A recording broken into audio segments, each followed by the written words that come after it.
পশ্চিমবাংলাতেও এরকম কাজ করেছেন। পশ্চিমবাংলাতেও কোনো স্বয়ংসেবক বা কোনো কার্যকর্তা যারা এই জনজাগরণের কাজ করতে গেছেন তারা বলেননি যে অমুক রাজনৈতিক দলকে ভোট দিন। পশ্চিমবাংলাতে যেমন হচ্ছে, আপনারা সাংবাদিক আপনারা দেখতে পেয়েছেন যে 2021 সালে 61 জনের তো নাম ঠিকানা আমার কাছেই আছে, একদম লিখে, কবে তাদেরকে হত্যা করা হয়েছে, কোন জায়গায় হত্যা করা হয়েছে, এবং যেহেতু হত্যা হয়েছে অ্যান্টিমোর্টেম হোমিসাইড মানে খুন হয়েছে, তার জন্য 302 ধারাতে তার কেসও আছে, তার জন্য তার এফআইআরকে লুকিয়েও ফেলা যাবে না। তাই 61 জনের তো ডিটেলস আমার কাছে আছে, এই মানিকতলার অভিজিৎ থেকে শুরু করে সারা পশ্চিমবাংলাতে জুড়ে। আমাদের বাংলা শেষ হয়ে যাবে। বাংলাতে আর কিছু বছর পরে যে ওই চণ্ডীদাসের রামপ্রসাদের কণ্ঠ কোথায় বাজে রে, সেই আমাদের বাংলাদেশ আমাদেরই বাংলারে। ইসবার 400 পার, 400 পার হলো না, 240-এই আটকে গেল।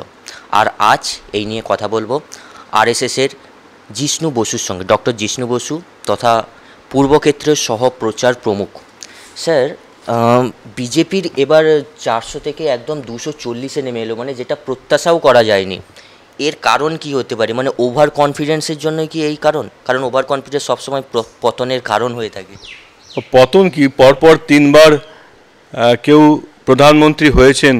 পণ্ডিত নেহেরুজির পরে তো এই প্রথম একটা দৃষ্টান্ত স্থাপন করলো বিজেপি। আর ভোটের আগে সকলেই উৎসাহ বাড়ানোর জন্য একটা সংখ্যা বলেন, আর এইটা কতটা হয়েছে, কেন হয়েছে, এগুলো বিজেপির কেউ বলতে পারবেন। তো আমি মনে করি পণ্ডিত নেহেরুর পরে তৃতীয়বার কোনো একটি সরকার ভারতবর্ষে এসে ভারতবর্ষে শাসন করার জন্যে মানুষে তার রায় দিয়েছেন।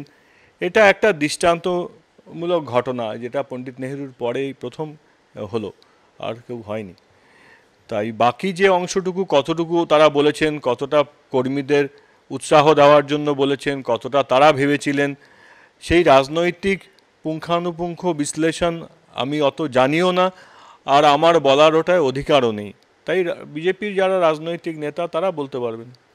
স্যার, আরএসএস এবং বিজেপি দুজনের মধ্যে সম্পর্ক কি তিক্ততায় কিছুটা পৌঁছে গেছে? কারণ কয়েকদিন আগে অর্গানাইজার পত্রিকায় রতন সর্দার, যিনি আরএসএস নেতা এবং তথা ইংলিশ বিজেপির মুখপাত্র রয়েছেন, তিনি যেভাবে বিজেপি সম্পর্কে লিখেছেন তাতে মনে হচ্ছে যে সম্পর্ক খুব একটা ভালো নয়। সে সম্পর্কে কি বলবেন? একেবারেই ভুল।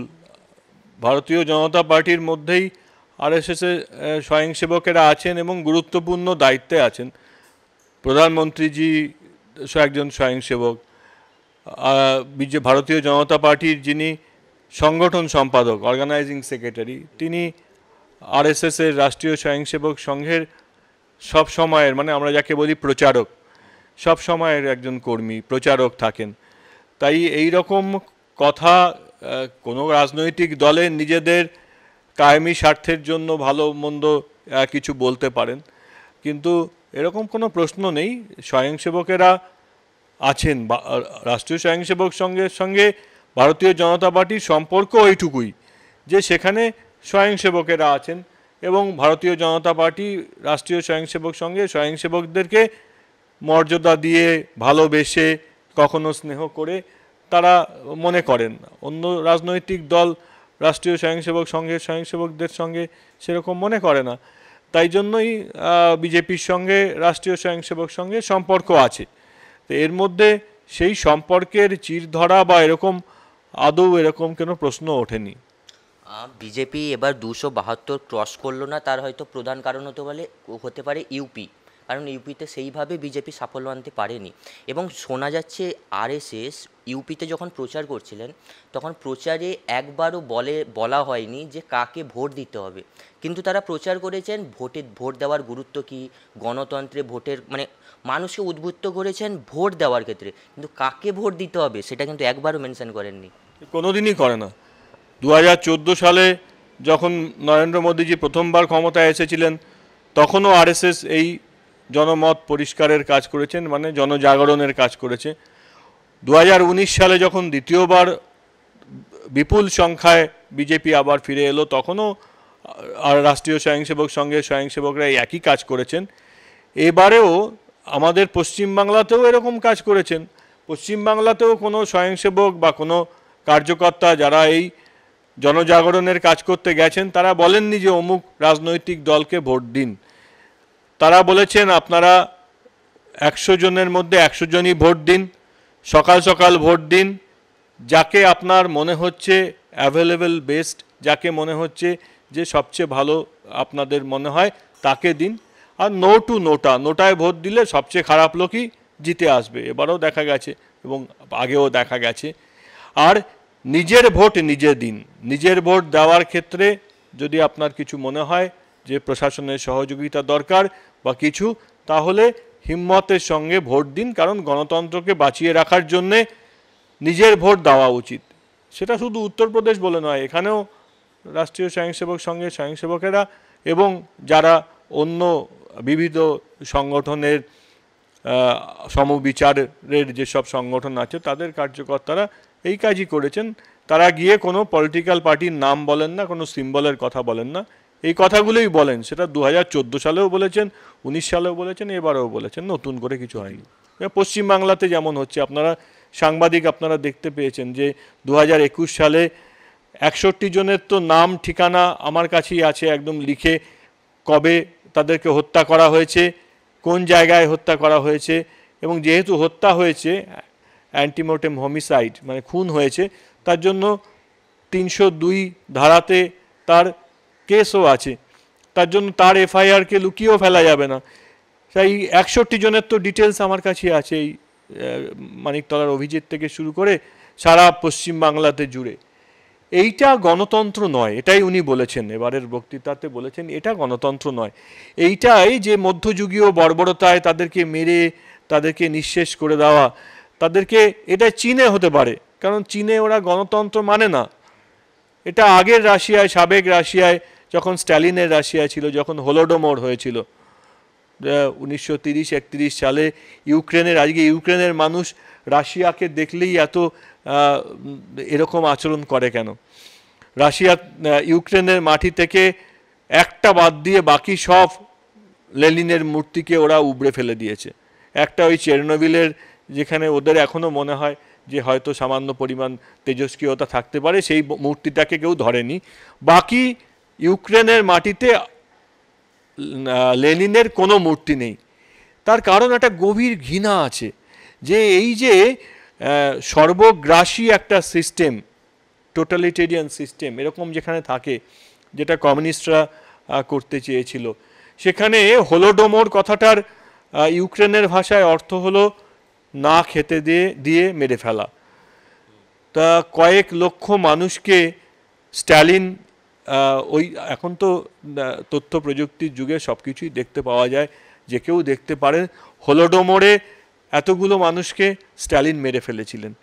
এই যে পদ্ধতি, এটা গণতন্ত্র নয়। উনি ওনার ভাষণে এটাই বলেছেন যে যেখানেই হোক না কেন, উনি নিশ্চয়ই কোনো একটা রাজ্যের কথা বলে বলেননি, কিন্তু আমাদের পশ্চিমবাংলার মানুষের ক্ষেত্রে মনে হচ্ছে যে আমাদের সামনে একটা বিরাট বিপুল একটা আমরা অন্যায় দেখতে পাচ্ছি, যে গণতান্ত্রিক পদ্ধতিতে কেউ হেরে গেছে। ধরুন গণতান্ত্রিক পদ্ধতিতে কেউ হেরে গেছে, যে বুথে বিজেপি জিতেছে, বা কোনো একটা বুথে সিপিএম জিতেছে, বিজেপি যেখানে জিতেছে তাদেরকে ওখানে কাজ করতে দেবে না। তপশিলি জাতির মহিলারা ওখানে মাছ বিক্রি করার জন্য বাজারে বসেন, তাদেরকে মেরে উঠিয়ে দেওয়া হয়েছে, মাছ বিক্রি করতে দেওয়া হবে না। তারা বায়োমেট্রিক দিয়ে করে রেশন নিয়েছে, তাদের হাত থেকে রেশন ছিনিয়ে নেওয়া হয়েছে। যারা গরিব মানুষ, রেশনের আপনারা যদি চান আমি একেবারে জায়গা ধরে এবং ধরে বলতে পারবো যে কোথা থেকে কোথায় কোথায় এরকম ধরনের নৃশংস মধ্যযুগীয় বর্বরতা হয়েছে। গরিব মানুষদেরকে, তাদেরকে টোটো চালাতে দেবে না, তাদেরকে জীবিকা থেকে করে দেওয়া হয়েছে। আর 21-এর পরে দেখেছিলাম বস্তির পর বস্তি এক একটা গরিব মানুষদের কে ওখান থেকে, তার যেহেতু ওই সব জায়গাতে বিজেপি জিতেছে। এইটা গণতন্ত্র নয়। উনি যেটা বলতে চেয়েছেন যে বিরোধী পক্ষ নয়, এটা প্রতিপক্ষ। ওরা যা বলছেন তাদের মতামতটা শুনুন, তাদের বক্তব্য শুনুন, এটাই উনি বলতে চেয়েছেন। স্যার এবার বাংলায় একটু আসি। বাংলায় গত কয়েক বছর ধরে আমরা পিছিয়ে গেলে দেখতে পাবো যে বিজেপি 2019-এ ভালো ফল করেছিল, কিন্তু 2024-এ সেই রকম আশাস্বরূপ ফল করতে পারেনি। মনে হয় না কোনো আরএসএসের, স্যার মানে আপনাকে এই প্রশ্ন যে আরএসএসের আদর্শ এই বাংলায় কি বিজেপি নেতারা মেনে চলেন? আমি তো আবারও একটু আগে বললাম যে আরএসএসের বা রাষ্ট্রীয় স্বয়ংসেবক সংঘের স্বয়ংসেবকেরাই ওখানে আছেন, যারা বাইরের যারা স্বয়ংসেবক নন, মানে সমাজের থেকে অন্য কার্যকর্তা এসছেন, এক্ষুনি যেটা বললাম তারাই এসছেন। তারা তো অনেক দিনের সংঘের সঙ্গে কাজ করা স্বয়ংসেবক, তারা মেনে কাজ করবেন এবং সেভাবে করবেন, সেটাই তো স্বাভাবিক। সেটার মধ্যে আমাদের কিছু বলার কিছু নেই এটাই। স্যার বাংলায় এখন রাজনীতি দেখতে গেলে, বিশেষ করে এই বাংলায় বিজেপি দলকে দেখতে গেলে, তৃণমূল থেকে আসা কয়েকজন নেতা, তাদের ওপর বঙ্গ বিজেপির দায়িত্ব রয়েছে এবং কিছু ক্ষেত্রে আমরা তাদের বক্তৃতা দেখলেই দেখতে পাবো যে তারা বিজেপি বা আরএসএসের আদর্শ বা পরিকল্পনা বাদ দিয়ে নিজেদের আক্ষেপটাই বেশি তাদের বক্তৃতায় শুনতে পাওয়া যায়। এগুলো দেখুন, একটা সংগঠিত শক্তিকে ভাঙার জন্য অনেক রকম প্রয়াস থাকে। এই প্রয়াসের মধ্যে এটা একটা অংশ। একটা বড় শক্তি যখন তারা নিজের কাজ করে, তার মধ্যে ভালো এবং কোনো সময়ে তারা কিছু বললেন, কিছু সময় যেমন উড়িষ্যাতে ভগবান জগন্নাথের বিষয়ে বলেছেন, ওই কথা বলতেই পারেন না কেউ। এটাকে ইয়েলো জার্নালিজম বলে। মানে এটার আমি আশা করব যে আপনাদের চ্যানেল এটাকে উৎসাহ দিয়ে করলে এটা সার্বিকভাবে সমাজের ক্ষতি হচ্ছে। একটা বাংলার তো আজকে বাঙালির অস্তিত্বটাই বিপন্ন। আপনারা এই একটা বাঙালির যেখানে বিপন্ন অস্তিত্ব, বাঙালি আর থাকবেই না। যা অবস্থা এখন হচ্ছে, যে এই হিংসা, এই বর্বরতা, এটা দিয়ে কোনো গণতান্ত্রিক পদ্ধতি থাকতে পারে না। উনি আরেকটা যেটা বলেছেন তার বক্তৃতার মধ্যে, যে মিথ্যার অবলম্বন করা, কিভাবে মিথ্যাই, যেমন এখনই আপনি একটা কথা, এবং এই কথাটাকে একটা ভালো প্যাকেজ করে যদি আপনি একটা এআই টুল দিয়ে প্রোপাগেট করেন, মোবাইল খোলার পরেই আপনি যে বক্তব্যটা এক্ষুনি বললেন সেই বক্তব্যটা দেখেন, যেটা চ্যাট জিপিটি যারা তৈরি করেছেন, সেই চ্যাট জিপিটি তৈরি করার যে সংস্থা ওপেন এআই বলেছে যে এই নির্বাচনে সবচেয়ে বেশি যে কাজ করেছে সেইটা এআই বেসড একটা প্রোপাগেশন সিস্টেম, যেটা এক একটা জায়গায়, যেমন আপনি যে কথা বলছেন, বিজেপি যে কর্মী আজকে ঘর ছাড়া হয়ে চলে গেছেন, ধরুন ডায়মন্ড হারবারে যাদেরকে মেরে ঘর থেকে তাড়িয়ে দেওয়া হয়েছে, বীরভূমের যাদেরকে মারা হয়েছে, প্রতিনিয়ত মারছেন, তাতে যদি আপনি এআই বেসড কোনো একটা সফটওয়্যার ব্যবহার করে এক্স্যাক্টলি আপনি আমাকে যে প্রশ্নটা করছেন সেই কথাটা একদম গ্রাসরুট লেভেলে যে বিজেপি কর্মী কাজ করছেন, যার কাছে এত বড় একটা আঘাত এসছে, তার বাড়িটাকে ভেঙে দিয়েছে, তার বাড়ির মহিলা অপমানিত হয়েছে, তার সামনে আপনি যদি এটা এআই এর মাধ্যমে, একটা সফটওয়্যারের মাধ্যমে এরকম একটা প্যাকেজ তোলেন, এটা একটা টেকনিক। আপনি যে কথাটা বলছেন এটা আসলে একটা টেকনিক। এই টেকনিকে আমাদের বাংলা শেষ হয়ে যাবে।